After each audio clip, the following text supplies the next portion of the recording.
वसुदेवसुतं देवं कंसचाणूरमर्दनं देवकी परमानन्दं कृष्णं वन्दे जगद्गुरुं श्रीकृष्णं वन्दे जगद्गुरुं श्रीकृष्णं वन्दे जगद्गुरुं जय श्रीकृष्ण सर्वांना.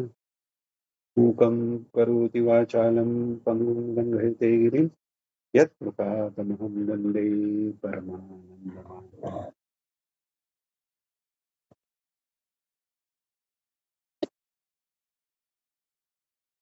मागच्या ज्ञानेश्वरी अध्ययन कक्षेत आपण ज्ञानेश्वरी अध्याय पहिला 47व्या ओवीपर्यंत आलो होतो.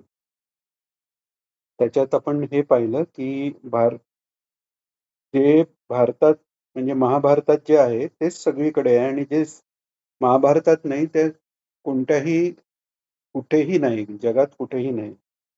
तिन्ही लोकात कोणत्याही लोकात ते नाही. म्हणजे महाभारतात सर्व ज्ञान आलेलं आहे. कशाचं ज्ञान? तर धर्म, अर्थ, काम, मोक्ष आणि थोड्या प्रमाणात भक्तीचंही. पण भक्तीचं विशेष निरूपण आणि विशेष भगवंताच्या लीलांचं कथन हे व्यासांनी पंचम महापुरुषार्थ जो भक्ती त्याचं भागवतात पुढे वर्णन केलेलं आहे. पण धर्म, अर्थ, काम, मोक्ष याच्यासाठी जे काही आवश्यक आहे ते सर्व महाभारताच्या कथातून ज्ञान सगळं ते भगवान वेदव्यास मुनींनी गुंतवलेलं आहे. म्हणून व्यासोच्छिष्ट जगत सर्व म्हणतात. म्हणजे भगवान व्यासांच्या मुखातनं सगळं ज्ञान, सगळं जगाबद्दल जे काही आहे ते त्यांच्या मुखातनं आल्यामुळे व्यासोच्छिष्ट म्हणजे व्यासांच्या उच्चिष्ट म्हणजे उष्ट झालंय असं म्हणण्यात येतं सर्व जग. आता 48वी ओवी घेऊ. ऐसी जगी सुरस कथा जे जन्मभूमी परमार्था मुनी सांगे नृपनाथा जनमे जया. आता ही त्याचे ज्ञान सगळं आलेलं आहे. मागे आपण पाहिलंच आधीच्या कक्षेत की सच्चिदानंद परमेश्वराबद्दल जे काही ज्ञानपर ग्रंथ आहेत, व्यासदेवांनी स्वतः वेदांताचा विषय नीट एका ठिकाणी व्यवस्थित कळून यावा म्हणून ब्रह्मसूत्राची रचना केली. ब्रह्मसूत्रावर भगवान आदिशंकराचार्यांनी ब्रह्मसूत्र भाष्य केलं. तरीही ते वाचताना असं लक्षात येतं की ते एकतर कळायला कठीण आणि तत्वविचार नुसता असल्यामुळे तिथे भावना किंवा आंतरिक मनस्थितीच्या वेगवेगळ्या छटा, नवरस ह्या सगळ्यांना काही स्थान नाही. तर ते निरसाचं सुरस ह्या महाभारताच्या निमित्ताने व्यास महर्षींनी केलं. आधी पुराणांच्या निमित्ताने केलं आणि नंतर हे महाभारताच्या रूपाने. त्यामुळे ऐसी जगी सुरस कथा अशी जगात त्यांनी सुरस कथा अशी आणली. आणि ती कशी कथा आहे? नुसती सुरस कथा नाहीये. आता सु या शब्दाचाही अर्थ आपण मागेही पाहिला की सु म्हणजे मंगल. मंगल म्हणजे परमात्म्या संबंधी आहे तेच फक्त सुरस आहे. सुरक्षिती इथे सुरहा म्हणजे जे देव आहेत किंवा सुर ज्यांना म्हणतात ते सुरक्षती म्हणजे त्या आत्मस्वरूपाचं रक्षण करतात म्हणजे त्याच्याशी एकनिष्ठ राहतात. आणि ते सोडून बाकी सगळ्याकडे धावणारे किंवा असु जे आहे म्हणजे क्षेत्रज्ञ सोडून क्षेत्राकडे धावणारे, परमात्मा सोडून जगाकडे धावणारे, आत्मा सोडून शरीराकडे लक्ष म्हणून शरीराला असु म्हटलेलं आहे. ते असु रक्षती ते असुरा म्हटलेलं आहे. आता इथे सुरस म्हणजे फक्त आपण मराठीत घेतो चांगला रस. पण सुरस म्हणजे जिथे भगवंताचा रस आनंद देणारा असा आहे ती कथा आहे. त्यामुळे ती भूमी जे जन्मभूमी परमार्थ म्हणजे परमार्थ तिथे परमार्थाची बीज तिथे आहेत म्हणजे तिथून परमार्थ जन्मतो असं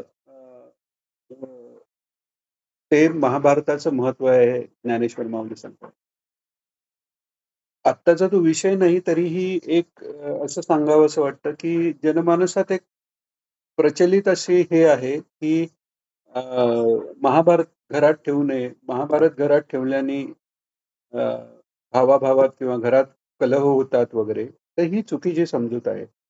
महाभारत नुसतं ठेवावंच असं नाही, त्याचा सतत जर अभ्यास घडला, तर त्यातलं जे ज्ञान आहे ते कालातीत आहे. कोणत्याही काळात उपयोगी पडणार आहे आणि विशेषतः महाभारत आणि गीता, गीता भगवंतांनी कलियुगाच्या सुरुवात होण्याच्या थोड्या आधी सांगितलेले. म्हणजे द्वापार युगात त्या गीतेचा प्रगटीकरण अगदी शेवटी झाले. म्हणजेच काय, तर खास कलियुगासाठी सांगितलेली जी गीता या ग्रंथात आहे आणि तो ग्रंथ का महत्वाचा? तर ती गीता समजण्यासाठी अ, अर्जुन काय आहे?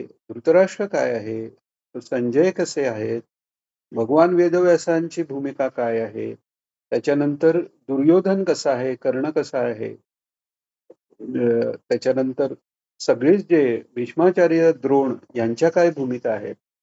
या या सगळ्या अशासाठी सांगितलेल्या आहेत, कारण कर्मणो गहना गती म्हणतात. त्यामुळे खूप चांगलं चारित्र्य असलेलेही कसे अधर्माच्या बाजूला उभं राहिल्यावर त्यांनाही कसा त्रास होतो किंवा त्यांनाही त्यांच्या शरीराला अ, संपवणं हा क्षात्रधर्म कसा ठरतो, हे त्याशिवाय समजलं नसतं. किंवा वाईट जरी असलं, तरी वाईटातही काही चांगले गुण असू शकतात. किंवा वाईटही चांगल्या म्हणजे हा जरी चुलत भावांचा संग्राम असला, तरी सख्ख्या भावांचाही झालेला आहे. कारण कर्ण या बाजूला आहे. म्हणजे वाईटातही चांगले गुण काही असू शकतात. दुर्योधन घेतला, तरी दुर्योधनातही काही गुण चांगले आहेत. जे 18 औक्षणी सैन्यात अ, कौरवांचं सैन्य मोठं आहे. कारण दुर्योधनाची लोकांना जोडून घेण्याची त्याची अ, जी वृत्ती आहे, ती त्याला उपयोगी पडलेली आहे. वेळच्या वेळी कोणाला आपलंसं कसं करून घ्यावं, कर्णाचं मोठं उदाहरण आहे. ज्यावेळी कर्णाचा अपमान होतोय, तेव्हा स्वार्थाकरता का होईना त्यांनी कर्णाला आपलंसं केलं आणि ते कर्ण कायम त्यांच्याकडे ओढून घेतला गेलेला आहे. तर हा सगळा जो खेळ आहे, की असं म्हणतात, की सत्ययुगात देव आणि दानव हे वेगवेगळ्या लोकात आहेत. त्याच्यानंतर त्रेतायुगात ते एका लोकात आहेत, पण ते एकमेकांशी एक बाजू वाईट आणि एक बाजू चांगली असं पूर्ण त्याच्यात भाग आहे. द्वापार युगात ते कुटुंबात आलेत. एका कुटुंबात चांगले आणि वाईट आलेत आणि मनातही आले. आणि कलियुगात तर पूर्णपणे ते एकेका व्यक्तीच्या मनात ते आहेत. तर त्याच्याकरता हा महाभारत ही अशी भूमिका दिलेली आहे, की कलियुगातल्या लोकांकरता बाह्य विषय, भाव, भावना यांचा आधार घेतल्याशिवाय काही समजून घेणं कठीण आहे. कारण चित्त तिथे राहणारच नाही. कलियुगात सत्ययुगापासून त्रेतायुग, त्रेतायुगापासून द्वापार युग, द्वापार युगापासून कलियुग याच्यात बुद्धी चा हळू-हळू ऱ्हास होत चाललेला आहे. आयुष्य कमी होत गेलेलं आहे. भागवतात उदाहरण आहे, की केवळ अ, परमार्थाला अनुकूल अशी आणि सच्छील पत्नी मिळावी म्हणून 10,000 वर्ष कर्दम ऋषींनी तपश्चर्या केली आहे. म्हणजे आयुष्य केवढं मोठं असेल तर. तसं अ, महाभारत युद्धाच्या समयी असं म्हणतात, की अर्जुनाचं वय 75, भगवंतांचं 125, अ, भीष्माचार्यांचं 350. ह्याला काही आधार नाहीये. म्हणजे आधार वाचनात आलेला नाहीये. पण हे असं ऐकून असं अ, वेगवेगळ्या ठिकाणहून आणि खात्रीलायक ज्यांच्यावर विश्वास ठेवावा अशा यांच्याकडून आल्यामुळे हे सांगत आहे. पण सांगायची गोष्ट म्हणजे आयुष्य मागच्या युगापासून ह्या युगापर्यंत येताना आयुष्य कमी आहे आणि पुढे-पुढे कलियुगात अजूनही ते कमी-कमी होत जाणार आहे. बुद्धी कमी, आयुष्य कमी, आकारही कमी होत चाललेला आहे. तर त्या ह्याच्यात सुरुवातीला एक वेद असताना सत्ययुगात ध्यानाच्या मार्फत ते वेद, ते ज्ञान आपोआप अंतःकरणात अ, अ, येत होतं. त्रेतायुगात त्याच्यानंतर अ, गुरुचा उपदेश आणि त्यांच्याकडे शिकणं हे जास्त आवश्यक होत गेलं. द्वापार युगात अजून तर त्याच्यामुळे अ, एक वेद एकाला समजून घेणं कठीण म्हणून त्याचे 4 भाग केले. पुढे ते वेदही कळेना नीट म्हणून पुराणांची रचना केली. पुराणही समजून घेण्याकरता मन पुराणं समजत थोड्या कथाभाग समजतो, पण त्यातली तत्व समजण्याकरता आणि बारकावे म्हणजे ज्या अशा घटना आहेत. आता द्रौपदीच्या जे अ, द्रौपदीचा मानभंग करण्याचा प्रयत्न झाला, त्यावेळी द्रोणाचार्यांची काय भूमिका, व्यासांची आपलं भीष्माचार्यांची काय भूमिका, विकर्ण त्या बाजूचा असून त्यांनी कशी भूमिका घेतली, या सगळ्याचा म्हणजे मानवी अंतर्मनाचा सूक्ष्म अभ्यास करण्यासाठी इतक्या शेकडोनी वेगवेगळ्या व्यक्तिरेखा आणि त्यांचं चित्रण केलेलं आहे. ते एवढ्याच करता, की धर्माचा पूर्ण अभ्यास करता यावा. तर असं हे परमार्थाला त्यामुळे कलियुगात पुराणाचाही अभ्यास करणं कठीण आहे आणि पुराणांचाही अभ्यास होण्याकरता पहिल्यांदा तर काय आपल्यासाठी आहे आणि काय नाही हे कळायला पाहिजे. याकरता महाभारत आणि तदंतर्गत गीताही सांगितलेली आहे. या दृष्टीने जे जन्मभूमी परमार्थाची जन्मभूमी आहे, असं सांगितलेलं आहे. अ, मुनी सांगे नृपनाथा जनमेजया. वैशंपायन व्यासांनी हे जन्मेजयाला सांगितलेलं आहे. हे केव्हा सांगितलं? तर परीक्षित राजा 7व्या दिवशी त्यांना शाप झाला ब्राह्मण पुत्राचा. 7व्या दिवशी तुला तक्षकाच्या दंशाने मृत्यू येईल. तर 7व्या दिवशी त्याप्रमाणे तोपर्यंत भागवत ऐकून तो जीवनमुक्त अवस्थेत आलेला आहे. आणि मग तक्षकांनी त्यांना अ, दंश केल्याबरोबर शरीर भस्मसात झालेलं आहे आणि तो मुक्त झालेला आहे राजा. पण जनमेजय त्याचा पुत्र तो काही त्या आध्यात्मिक त्या पात्रतेला पोचलेला नाही. त्याला राग आलेला आहे. त्यांनी सर्पसत्र केलेलं आहे. आणि ते सर्पसत्र थांबवून त्याला महाभारताचा अ, वेदव्यास तिकडे आलेले आहेत.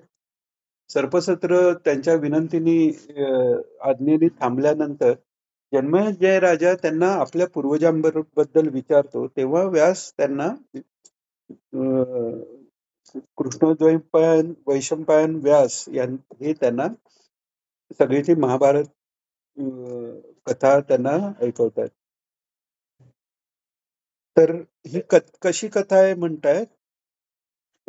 तर जे अद्वितीय उत्तम पवित्रैक निरुपम परममंगळधाम अवधारिजो. अ, आता ही कथा कशी आहे, की अद्वितीय आहे, उत्तम आहे, पवित्र आहे, निरुपम आहे, परममंगलधाम आहे आणि म्हणून ही म्हणजे हे तुम्ही ऐका म्हणजे लक्ष द्या आणि ऐका, की महाभारत किती महत्वाचं आहे. आता ही जी विशेषणं जी महाभारताला अ, ज्ञानेश्वर माऊलींनी दिले, त्याचा जर आपण विचार केला, तर अद्वितीय कोण आहे? तर एकमेव अद्वितीय सच्चिदानंद घन परमेश्वर श्रीकृष्ण परमात्मा आहे. आणि भारतालाही ती अ, जेव्हा विशेषण दिलंय याचा अर्थ आणि परमार्थाचं जन्मभूमी ते आहे, हे सांगितलंय. याचा अर्थ धर्माच्या वर्णनामुळे धर्म जिथे आहे तिथे भगवान आहे. शिवाय भगवंताच्या कथेचंही वर्णन थोडंफार यात महाभारतात बऱ्यापैकी आलेलंच आहे. तर त्या दृष्टीने जे सच्चिदानंद परमात्मा श्रीकृष्ण भगवंतांना जे विशेषण आहेत त्यांची अद्वितीय, उत्तम, सर्वात श्रेष्ठ, पवित्र आणि निरुपम त्याला दुसऱ्या कशाची उपमा देता येणार नाही. परम मंगलधाम अवधारिजो म्हणून तुम्ही हे ऐका असं सांगितलेलं आहे. म्हणजेच एका प्रकारे महाभारतालाही जसं भागवत हे भगवंतांचा ग्रंथरूपाने अवतार आहे, तेवढंच महत्व इथे महाभारताला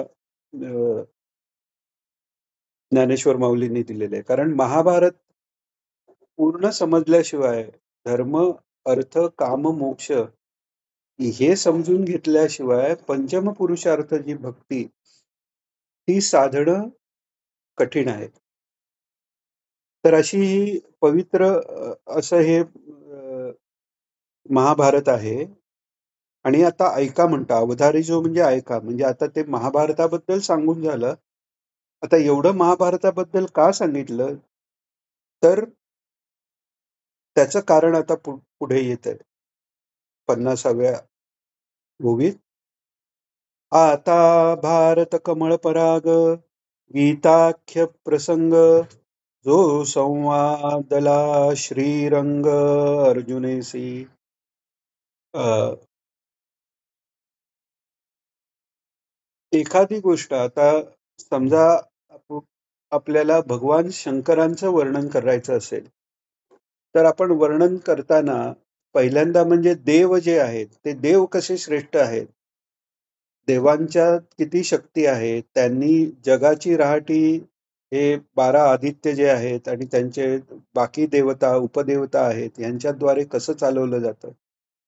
हे सगळा अभ्यास केल्यानंतर त्यांची स्तुती वेदातही इंद्र आणि सूर्य यांची स्तुती करणारे बरेचसे मंत्र किंवा उपासना ज्या आहेत. याचं कारण असं आहे, की ते देव किती श्रेष्ठ आहेत हे कळल्यानंतर देवांचे जे देव आहेत ते महादेव आहेत म्हटल्यावर त्यांची अतिशय उच्च योग्यता ही लक्षात येते. तसं इथे काय सांगितलंय, आता भारत कमळ पराग गीताख्य प्रसंग म्हणजे हे महाभारत हे जर कमळ धरलं, आता महाभारत इथे त्याला कमळ का म्हटलेलं आहे, की कारण भगवंताच्या नाभी कमलातून पहिल्यांदा कमळ उत्पन्न झालं आणि त्याच्यात ब्रह्मदेव उत्पन्न झाले. तर आणि त्या ब्रह्मदेवांना तप असं ध्वनी ऐकू आला आणि त्यांनी तप केल्यानंतर पहिल्यांदा त्यांना हंसरूपाने गीता सांगितली भगवंतानी आणि ते तप केल्यानंतर ते सर्व सृष्टी निर्मिती, सर्व वेदज्ञान त्यांच्या चित्तात उत्पन्न झालं आणि यथापूर्वम अकल्पयत म्हणजे पूर्वी जशी सृष्टी निर्माण आधीच्या ब्रह्मदेवांनी जशी केली असेल, तशीच्या तशी त्या प्रकारेच या ब्रह्मदेवांनी केली. म्हणजे सांगायची गोष्ट अशी, की सृष्टीत्पत्तीचं जे मूळ आहे किंवा सगुण साकारत्वाचं जे मूळ आहे, ते कमळ आहे. तर त्याच्यातनं सृष्टी जशी निर्माण झाली, तशी महाभारतरूपी कमळाचा जे परागकण आहेत, म्हणजे त्याचा जो गाभा आहे, त्याच्यातलं सर्वात जे सार आहे, ते हे गीता आहे आणि त्याच्यातनं हे सगळं परमार्थ ज्ञान प्रकट झालेलं आहे. भारत कमळ पराग गीताख्य प्रसंग, गीतेचा जो प्रसंग आहे, गीता जी आहे, ती महाभारत रूपी कमळाच्या परागासारखी आहे आणि जो संवादला श्रीरंग अर्जुनेशी म्हणजे अ, भगवंतानी नुसती सांगितलेली नाही आहे, जो संवादला श्रीरंग. संवाद आपण मराठीत संवाद ह्याला एकमेकांचं बोलणं, चर्चा असं घेतो. त्यात एक विशेष अर्थ आहे, की ती चर्चा ज्या प्रकारे चाललेली आहे, त्या प्रकारे त्याला वेगवेगळे नावं दिली गेलेली आहेत. म्हणजे कशी? तर अ, अ, संवाद की जिथे दोन्ही जे समजा चर्चा करणारे जे आहेत, ते समजा दोघे जण असतील, दोन वेगवेगळ्या व्यक्ती जर असतील, तर त्या दोन्ही व्यक्तींचा उद्देश अ, हा एकाच गोष्टी किंवा एकाच सिद्धांताच्या सिद्धीकरता आहे. तर तो होतो संवाद. जिथे दोघांचे सिद्ध करायचे जे उद्देश आहे तो वेगळे वेगळे असले पण तरी अ, एक तर्कानी किंवा योग्य अशा विधानांनी एकमेकांना एकमेकांचे विषय समजून दिले जातात तेव्हा तो वाद आहे. संवाद, वाद आणि नंतर वितंडवाद म्हणजे दुसऱ्याचं न ऐकता नाही नाही तुझं चुकीचंच आहे माझं बरोबर हा झाला वितंडवाद. तर इकडे हा जो आहे हा नुसता उपदेश नाही हा संवाद आहे. म्हणजे आता तिथे संवाद आपण पाहिलं की संवादात उद्देश एकच आहे. तर इथे उद्देश काय आहे? तर उद्देश असा आहे की अर्जुनालाही काय पाहिजे, की इथे मी योग्य ते काय वागावं, काय करावं? जरी सुरुवातीला तो म्हणाला, "ही हिंसा बरोबर नाही, अमुक नाही, माझे संबंधी जे गुरु तुल्य आहेत, त्यांना गुरु आहेत, गुरुतुल्य आहेत, जे श्रेष्ठ पुरुष आहेत, कुटुंबीय आहेत, त्यांची हत्या करणं, मित्रही आहेत, त्यांची हत्या करणं बरोबर नाही." हे जरी म्हणाला, तरी शेवटी त्यांनी शरणागती जेव्हा पत्करली, "शिष्यस्तेहं शाधिमां त्वां प्रपन्नम." मी तुझा शिष्य आहे आणि मी प्रपन्न म्हणजे पूर्णपणे तुझ्या चरणाशी पडलेलो आहे. पूर्णपणे शरण आलेलो आहे. असं जेव्हा भगवंतांना त्यांनी म्हटलं, तेव्हा खरा गीतेचा उपदेश सुरू झालेला आहे. तर त्यामुळे दोघांचाही उद्देश आणि तो पण उद्देश कसा, अ, की अर्जुनाचा मोह दूर करून धर्ममार्गावर त्याला स्थित करणं, हा उद्देश तिथे साधला गेलेला आहे. म्हणून तो संवादिला म्हटलेला आहे, श्रीरंग अर्जुनेचे. आणि याकरताच आता अ, महत्व गीतेचं असं आहे, की अर्जुनाला जे पडलेले प्रश्न आहेत, ते आपल्या सर्वांना कधी ना कधीतरी पडलेले तरी असतात किंवा जशी योग्यता वाढेल तसे पुढेही पडणारे असतात. त्या सगळ्या प्रश्नांची उत्तरं ह्या अ, गीतेमध्ये आलेली आहेत. म्हणजे नुसतं तत्व सांगण्यापेक्षाही आज या घटकेला, या प्रसंगात मी कसा वागू? ह्या प्रश्नाचं कोणत्याही घटकेला, कोणत्याही प्रसंगात जर उत्तर पाहिजे असेल, तर ते या संवादामार्फत दिलं गेलेलं आहे. तर असा जो संवादला श्रीरंग अर्जुनेसी. श्रीरंग म्हटलेलं आहे इथे भगवंताला. श्रीरंग अ,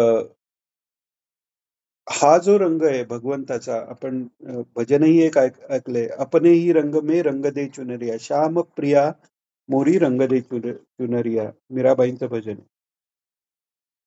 तर आपल्याला जे योग्य वाटतंय, जसं अर्जुनाला काही गोष्ट योग्य वाटत असली, तरी शेवटी त्यांनी म्हटलं, "मला योग्य असं वाटतंय किंवा नाही, त्यापेक्षा मला काही कळत नाहीये. तू मला काय यच्छ्रेयं निश्चितं ब्रूहि तन्वे." हे नंतरही अर्जुन म्हणालेला आहे. ते तू मला सांग. तसा हा श्रीरंग आहे. त्याचा रंग हा अ, या सर्व रंगाच्या पलीकडे असा तो श्रीरंग त्याच्याकडनं अर्जुनाला हा गीताख्य प्रसंग त्याच्याकरता भगवंतांनी संवाद रूपाने अर्जुन आणि त्यांच्या संवाद रूपाने प्रकट केलेला आहे. अ,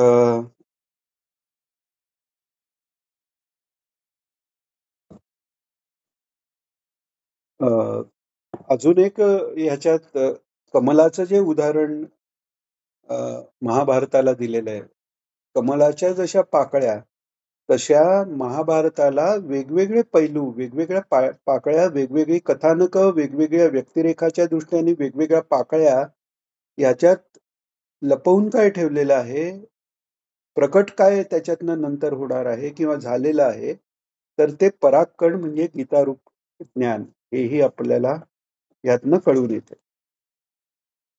त्या 51वी ओवी ना तरी शब्द ब्रह्माती मथियेला व्यासबुद्धी निवडले निरवधी नवनीत हे. भगवान वेदव्यासांनी हे सगळं जे शब्द ब्रह्माब्दी शब्द ब्रह्म जे आहे शब्द ब्रह्म काय आहे की निर्गुण निराकार सच्चिदानंदापासून जेव्हा महत्तत्व निर्माण झालं, वृत्ती निर्माण झाली एकोहम बहुस्या, तर त्या महत्तत्वानंतर त्या सगुण रूपातला पहिल्यांदा आकाश हे जे भूत आहे, ते सर्वात सात्विक जे भूत आहे, त्याचा जो विषय आहे शब्द, त्या रूपाने पहिल्यांदा ब्रह्म प्रगटित झालं ओंकार प्रणव रूपाने आणि तोच व्याकृत होऊन त्याचं व्याकरण होऊन बाकी अक्षर आणि त्या अक्षरांच्या माध्यमातून ते ज्ञान प्रकट झालेलं आहे. तर ते जे ज्ञान आहे ते वेगवेगळे अ, वेद आहेत, उपनिषद, वेदांतला जो वेदांत हा भाग आहे, पुराणं आहेत, हे सगळ्यांनी त्यांनी दिलं. पण महाभारतातही सांगितलं आणि त्यातलं नवनीत म्हणजे ते घुसळून लोणी असं हे गीता रूपी त्याच्यात लोणी अ, निर्माण झालेलं आहे किंवा तयार केलेलं आहे. आता कोणी म्हणेल हे भगवान अ, श्रीकृष्णांनी केलेलं आहे. मग व्यासांनी केलं का म्हणायचं? कारण व्यास हे श्रीकृष्ण भगवंताचेच अवतार आहेत आणि श्रीकृष्ण भगवंतांनी सांगितलेलं जसंच्या तसं शब्दात आणणं हे फक्त श्रीकृष्ण भगवंतांनाच शक्य आहे. म्हणूनच व्यासरूपाने त्यांनी येऊन हे लोणी समोर ठेवलेलं आहे गीतारूपी. आणि मग काय झालं, ते जे लोणी आहे ते म्हणजे गीता सांगितली. गीता सांगताना गीतेचे शब्द आपल्याला जसं कळतात, आपण इंग्लिशमध्ये म्हणतो रीड बिटवीन द लाईन. तसं त्या शब्दाच्या आत जे साठवलेलं ज्ञान आहे, ते हृदयापर्यंत पोहोचून हृदयग्रंथी उत्प्लवित होऊन त्या ज्ञानाचा अनुभव जर अपरोक्ष अनुभव पूर्ण आनंदरूपी नाही झाला, तरी परोक्ष रूपाने ते तत्व कळण्या इतपत तरी अ, आपल्याला त्याचा आनंद त्या ह्याच्यातनं मिळू शकतो. म्हणून काय सांगितलंय, की जसं लोणी मग ज्ञानाग्नी संपर्के म्हणजे ते नवनीत जे काढलंय, ते ज्ञानाग्नी संपर्के म्हणजे ज्ञानाच्या अग्नीनी ते संपर्कानी कडसिले विवेके म्हणजे विवेक आत्मानात्म विवेकाच्या द्वारानी त्या लोण्यातला जो अ, ते कढवलं गेलं म्हणजे त्याच्यातला जो अ, अशुद्ध अंश आहे तो जाऊन फक्त शुद्ध अंश राहून पद आले परिपाके म्हणजे पद कोणते पद याचा अर्थ आपण बघू की तत्पद आणि त्वमपद या दोघांची अ, दोघांचे जे गुण आहेत अ, तत्पद हा परमेश्वर आहे. त्वमपद म्हणजे तू, तो तू आहेस हे जेव्हा गुरु शिष्याला उपदेश करतात.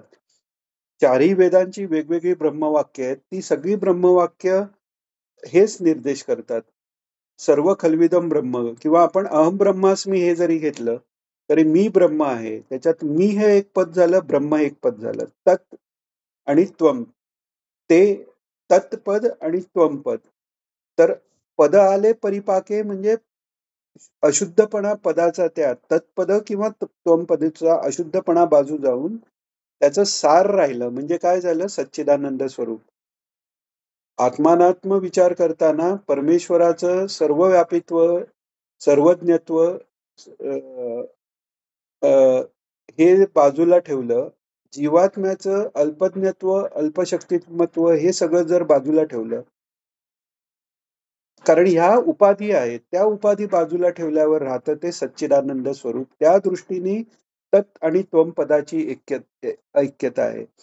तशी न करता मी आणि मीच परमात्मा आहे, अशी डायरेक्ट जर कोणी भावना करून दिली, तर अधःपात होऊ शकतो. म्हणून ज्ञानाभ्यास सर्वांकरता नाही असं सांगतात. वेदांत विचार सर्वांकरता नाही.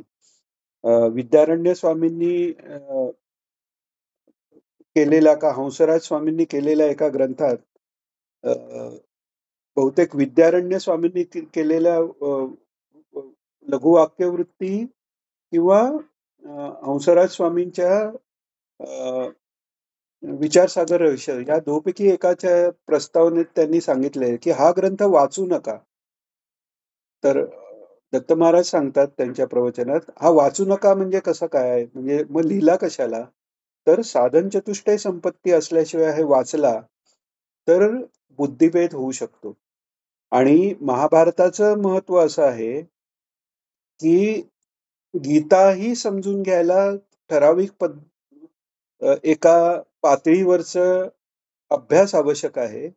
तो सगळ्या महाभारताच्या वाचनाने होऊन मग ती गीता वाचली जाते. म्हणून ती गीता हा वेगळा एक ग्रंथ असा व्यासमहर्षींनी न करता तो महाभारताचाच भाग म्हणून दिलेला आहे. आणि त्यांनी काय होतं तर शुद्ध ते तत्पदार्थ आहे. तो शुद्धतेने आपल्याला कळून येतो. म्हणजेच अपरोक्ष ज्ञान गीतेमुळे होतं आणि मग आपलं प्रारब्ध दूर झालं. अ, तत्विद्य प्रणिपातेन परिप्रश्नेन सेवया असे गुरूंची सेवा आपल्याला घेतली. अभ्यासेन तु कौंतेय वैराग्येण च गुह्यते. सततचा गीतेचा अभ्यास आपण गीतेतल्या सांगितलेल्या साधनेचा अभ्यास, गीतेचा अभ्यास आणि वैराग्य आणि ईश्वर भक्ती याच्या दृष्टीने यांनी जेव्हा चित्तशुद्धी होते, तेव्हा मग ते परोक्ष ज्ञान अपरोक्षापर्यंत पोहोचतं. म्हणून या ठिकाणी पद आले परिपाके आमोदासी म्हटलेलं आहे. अ, इथे काय होतं मराठीत आपण अ, जे समानार्थी शब्द घेतो, प्रमोद, आमोद, मोद हे सगळे आपण आनंद किंवा सुख किंवा आनंदाच्या साठी आपण घेतो. पण वास्तविक पाहता याचे अर्थ वेगळे आहेत. जेव्हा आपण म्हणतो मोद, म्हणजे आता एखाद्यानी समजा अ, आंब्याचा विचार आला, त्याला आंबा खूप आवडतो. आंब्याचा विचार आल्या-आल्या तोंडाला थोडंसं पाणी सुटतं. त्या विचारानेच थोडासा आनंद होतो किंवा लांबून आंबा पाहिला तरी आनंद होतो. तो आंबा हातात घेतला, तर तो आनंद वाढतो. म्हणजे आंब्याचा विचार नुसता केल्यावर होणारा आनंद तो झाला मोद.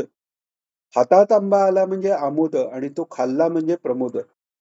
तर म्हणून इथे ज्ञानेश्वर माऊलींचे गीतेत भगवंताचे, वेदव्यासांनी महाभारतातले शब्द हे साधे शब्द नाहीयेत. प्रत्येक शब्दाच्या मागे फार मोठा आशय भरलेला आहे. तसं इथे काय आहे, की ते जर आपण वाचलं, त्याचा जर सतत अभ्यास झाला, तर परोक्ष ज्ञानाची प्राप्ती आपल्याला होते आणि मग चित्तशुद्धी झाल्यावर अपरोक्ष ज्ञान म्हणजे ज्ञानाचा अनुभवही आपल्याला प्राप्त होतो. जसं अर्जुनाला परोक्ष ज्ञान झालं, त्याचा मोह दूर झाला.